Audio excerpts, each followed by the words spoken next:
4 de la tarde y 56, ¿está bien lo que digo? 45. 45. 45, cantaba que 44, 4 y 44. Sí, anda Toma, ¿qué, los bárbaro. lentes? No, mirá cómo está ese reloj. Mirá cómo está ese reloj. De costado por ahí se ve mejor. Si querés comunicarte con nosotros, lo haces vía mensaje texto o WhatsApp al 388-50-89-1. 388-50-89-1. ¿Usted dice que ese reloj le hicieron los piojos? ¿Desde lejos no se ve? Desde lejos no se ve, claro. y de cerca tampoco. Voy a saludar a Jorge Altamira. No necesita demasiadas presentaciones. Un hombre que desde hace muchísimo tiempo ha mantenido una idea. Y la verdad que en esta historia, donde no sabemos quiénes son los buenos, quiénes son los malos, él me va a decir que todos son malos. Pero vamos a tratar de echar un poco de luz a todo el momento en que estamos viviendo. Jorge, ¿cómo le va? José Fernández lo saluda. ¿Qué tal? Buenos días, ¿cómo están ustedes? ¿Cómo anda usted? ¿Bien? Bien, sí, muy bien. Bueno, me alegro. ¿Lo sorprende todo lo que estamos viviendo o ya no se sorprende de nada? Mire, siempre lo que ocurre de algún modo aportan elementos nuevos y uno los tiene que analizar y nada está totalmente previsto. Ahora, si usted se refiere a la política económica del actual gobierno, Sí, esa eso sé era que no lo sorprende. perfectamente previsible, y si usted se refiere a la colaboración creciente de gran parte del gobierno anterior con las medidas del gobierno actual, tampoco.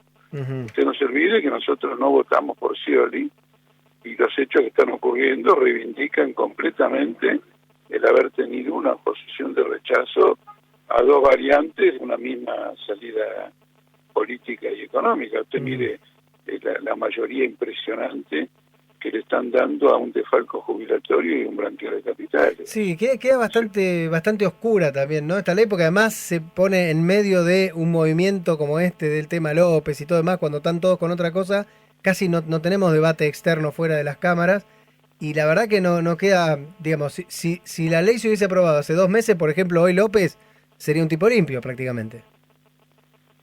Usted dice porque hubiera podido lavar el Claro. dinero. Bueno, claro, perfectamente, pero lo cual no elimina de todos modos el hecho de haber armado toda esta fortuna, que todavía vamos a ver cuál es, Ujú.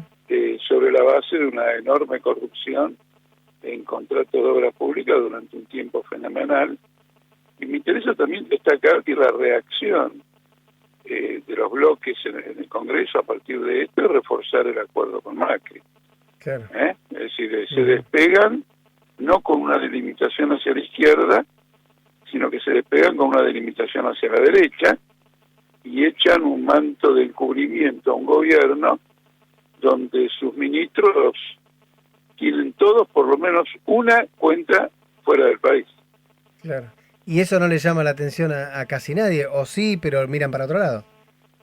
Bueno, no le llamará la atención a la gente todos los días que no sabe ni siquiera en qué consisten las cuentas en el exterior. Claro. Pero la función de cada uno de ellos antes de integrar el gobierno macrista era operar exactamente para sacar capitales afuera. Ujú. Yo varias veces señalé que en la crisis del 2001 todos estos personajes se ganaron la vida sacando plata de otros o de ellos fuera del país, los grandes bancos, preparando luego lo que iba a ser el derrumbe de la convertibilidad. Ujú. Se pudieron adelantar cuando sacaron toda la plata afuera, bueno, ahí que se vino abajo la convertibilidad, porque ya el sistema bancario no podía respaldar los depósitos que tenía acumulados. Ujú.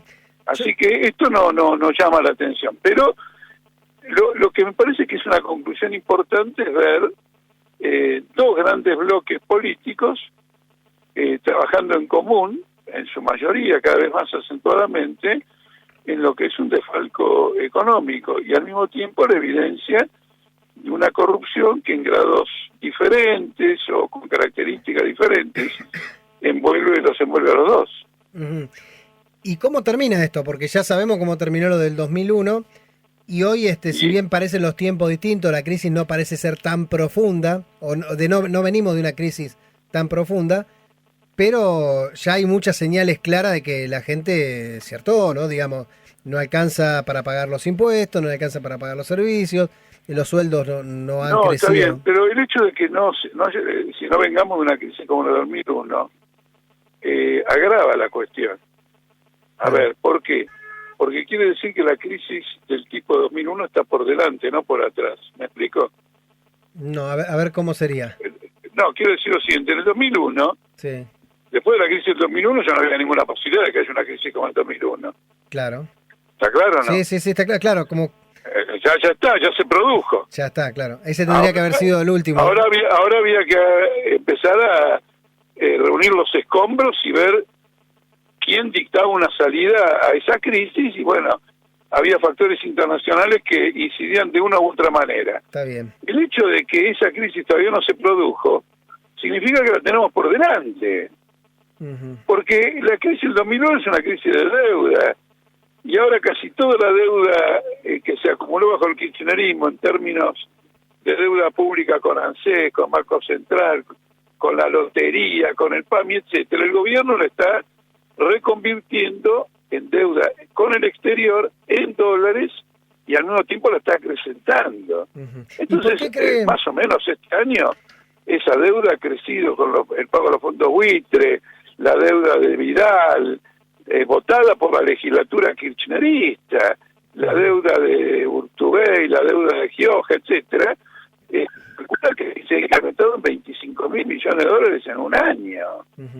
Y Jorge, entonces esto pesa como una hipoteca que al primer traspié económico se va a manifestar como el 2001, y le llamo la atención acerca de lo que está ocurriendo fuera del país, no solo en América Latina con la crisis severa de Brasil, sino también lo que está ocurriendo en Europa con esta crisis de Inglaterra, lo que está ocurriendo en Estados Unidos con este ascenso de Donald Trump, que está marcando que incluso esos países tienen una severa crisis cuyo impacto en la Argentina va a ser fenomenal. La deuda pública de los Estados Unidos es descomunal, es superior a los 110% del PBI. Y Donald Trump ha dicho, nosotros esto no lo podemos pagar, y a partir de ahí está diseñando una política que grandes grupos financieros lo ven con recelo. Claro, y esto, bueno, después todo lo que conlleva, porque el paquete de Donald sobre Trump... la periferia. Entonces, el pronóstico, salvo que ocurra algo en el camino, es que nos dirigimos, como consecuencia de esta política, a las grandes crisis clásicas de la Argentina, en la que nosotros tenemos la expectativa de que esta vez la izquierda se encuentre al frente de la reacción popular y se encuentre al frente de las soluciones. ¿Por qué cree que la gente todavía tiene, digamos, por los números que uno ve y por lo que pueda llegar a leer, todavía tiene, y por lo que pueda ver en la calle también, menos, pero todavía hay una esperanza sobre este gobierno? ¿Es una cuestión de impulso, de sentirse mal porque lo votaron? ¿Por qué? No, yo creo que en lo que pueda existir es una situación de desconcierto, porque de alguna manera el gobierno dice, venimos a salir de una crisis que habría estallado, estamos tomando medidas naturalmente graves porque para evitar una crisis o para salir de esa crisis se toman este tipo de medidas, pero progresivamente la población va a comprender que el único que paga esta crisis es el pueblo trabajador, porque con las tasas que están ganando los especuladores nacionales e internacionales con el Banco Central, está claro que esto es un gran negocio. Mira una cosa curiosa, la bolsa de Nueva York está retrocediendo a pesar de la cantidad de subsidios que le depara la Reserva Federal. El único que no retrocede en Nueva York son los bancos argentinos. ¿Qué le parece? Algo indica, ¿no? Están ganando como animales. Son ganancias que duplican la tasa de inflación. ¿Me explico? Lo que pasa que la población va a llegar a la conclusión de que efectivamente, como decíamos nosotros, la crisis la pagan los trabajadores cuando debieran pagarla los capitalistas, que son los responsables de la crisis, como usted quiera definirla. Los responsables no son los trabajadores. No, está claro que no.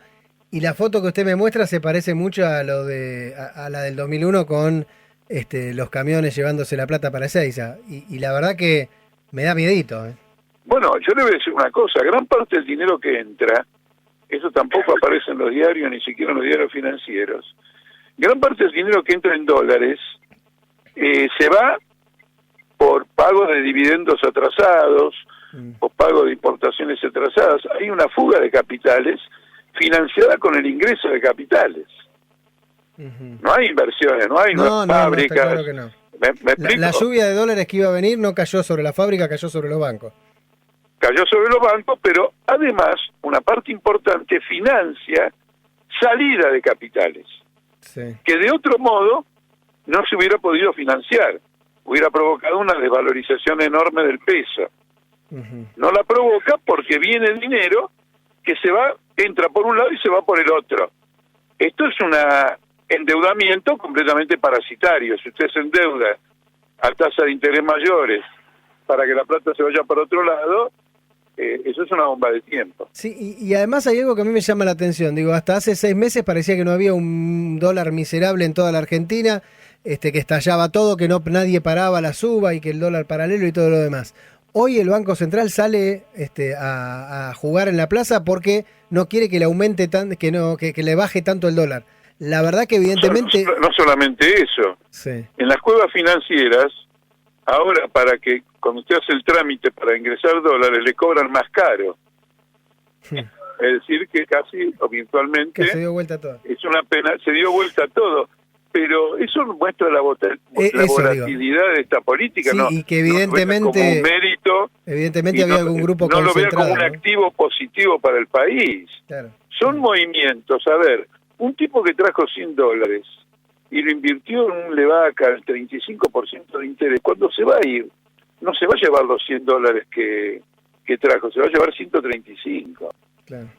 ¿Se entiende? Sí. Por eso digo, que a ver, esto que parece una invasión de dólares es una descapitalización financiera a corto plazo. Tal cual, porque digo, la postal final va a ser que evidentemente, digamos, si yo tengo $100, ¿para qué los voy a poner en, no sé, en una fábrica?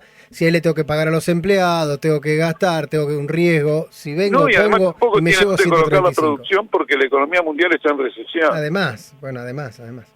Quiero decir, si no tenemos en cuenta el cuadro mundial del capitalismo, no terminamos de comprender el verdadero impas de este gobierno.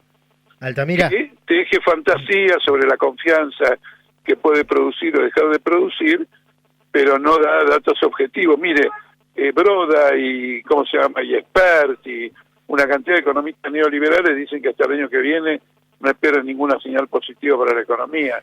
Pero un trabajador tiene que vivir hasta el año que viene. Claro. Sí, Altamira, ¿cómo le va? Buenas tardes, Eduardo Sayago lo saluda.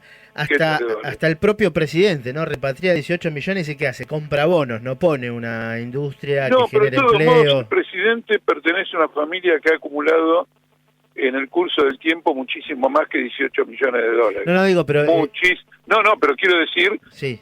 Tenemos una muestra porque alguien se enteró que había 18 millones de dólares. Claro, y lo que trae lo invierte en bonos, más especulación, digamos, no pone una industria... Exactamente, y además tampoco lo va a meter en ese fondo famoso ciego. ¿Se acuerda de ese fondo ciego? Sí, de hecho... Que iba a cuidar el manejo de la fortuna presidencial. Sí. Eso es una farsa, porque es ciego, pero... hay un mango en ese fondo ciego, y a ese fondo ciego no van estos 18 millones de dólares que trajo de los bonos, claro. Lo cual es una conducta completamente irregular. Ahora, el impacto que ha causado esto de López en la fila más militante del kirchnerismo es altamente significativo, porque plantea un problema político. Este hecho de corrupción plantea el problema político de si otra fuerza en el país fuera de la izquierda es capaz de representar consecuentemente los intereses populares. Y además, por lo que uno puede entender, más allá de los 18 millones, sí o no, y todo lo demás, cuando uno termina dándose cuenta que lo que se dice no es absolutamente lo que se hace, me parece que los demás van a hacer exactamente lo mismo, ¿no? Porque digo, ¿cómo te voy a pedir yo que inviertas a vos si lo que hago yo es especular? Digo, mire, yo le voy a decir una cosa sobre el blanqueo. Una cosa muy... En el blanqueo hay una cláusula que falta, que es muy llamativa, que es que el que no haya declarado la totalidad de lo que tiene en el exterior, si se descubre que tiene más de lo que declara, se cae todo lo que blanqueó. ¿Se entiende o no se entiende lo que digo? Sí, claro. Es un tipo blanquea 10. Quiere que haga una cláusula que diga, si vos por ventura en realidad tenés 100 afuera, y mañana nosotros nos enteramos, este blanqueo de 10 te lo anulamos. Claro.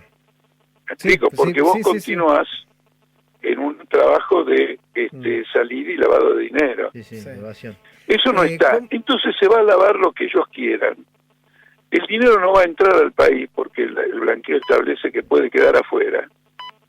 Y por un impuesto del 5%, que es chaucho y palito, blanquean años de no pagar impuestos. Así que esto es un robo a mano armada y hay que explicárselo sistemáticamente hacia el pueblo argentino, que le han robado por años. Usted piense que nosotros hemos pagado IVA, ese IVA no fue declarado a la dirección impositiva, a la FIP, etcétera, se lo han llevado afuera y ahora pagando el 5% queda blanqueado que se afanaron el IVA. Y digo el IVA porque el IVA es el impuesto más importante de la recaudación argentina. Es decir, que tenía que estar en el orden del 20% la multa, digamos, para que sea más o menos equitativa con el que pagó toda su vida.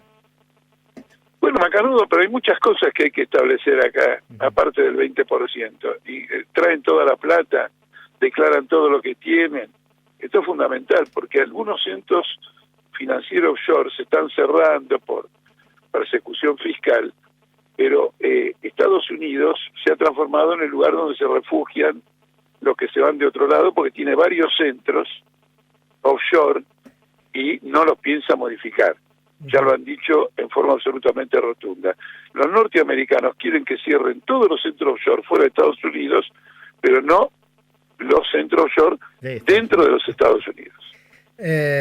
Jorge, gracias por este contacto. Vamos a recordarle a la gente que va a estar dando... En un ratito, en media hora, comenzamos acá en San Justo. A las 5 de la tarde, Perú 1911. Perú y Zapiola. Perú 1911. En Perú y Zapiola, y podemos profundizar al que le interese estos aspectos. Y bueno, encantados por difundirlo. ¿Cómo no? Bueno, ahí entonces le recordamos a la gente, Perú 1911, esquina Zapiola, mesa de libros, debate con la presencia de Jorge Altamira. Gracias, Jorge, le mando un saludo grande. Chao, saludos a todos. Hasta la próxima. Ahí estaba Jorge Altamira. Bueno, el panorama que me pinta es bastante más negro del que uno puede ver, ¿no? Digamos. Hemos hablado con tanta gente durante este último tiempo, desde Sper, que lo nombró él, Altamira, y hay tantas versiones y hay tantas lecturas tan distintas. En algo coincide.